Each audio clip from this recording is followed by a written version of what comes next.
સદીઓ પુરાણું એક એવું મંદિર કે જ્યાં જૂનાગઢના નાગા બાવાઓ રહી ચૂક્યા છે, આયુર્વેદિક દવાઓ આપી ચૂક્યા છે અને ઘણા લોકોના રોગોનું નિવારણ પણ કરી ચૂક્યા છે.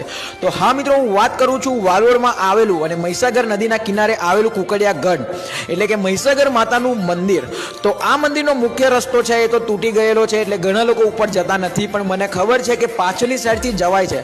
એટલે આ મંદિરે તમે ઉપર દર્શન કરવા પહોંચવું હશે તો તમારે એડવેન્ચર કરવું પડશે, એટલે કે 50 થી 60 પગથિયાં ચડવા પડશે. અને આ રસ્તો જંગલ જેવા વિસ્તારમાંથી આવેલો છે, એટલે તમે ટ્રેકિંગ કરતા હોવ એવું લાગશે. અને વન ડે ટ્રીપ માટે આ જગ્યા બેસ્ટ છે. અને જ્યારે તમે ઉપર જશો ત્યારે તમને એક સાઈડ નદી જોવાની મળશે અને બીજી સાઈડ કોતરો અને જંગલ જોવાના મળશે. અને આ મંદિર પ્રોપર નેચરની વચ્ચે આવેલું છે અને એકદમ પીસફુલ પ્લેસ ઉપર છે.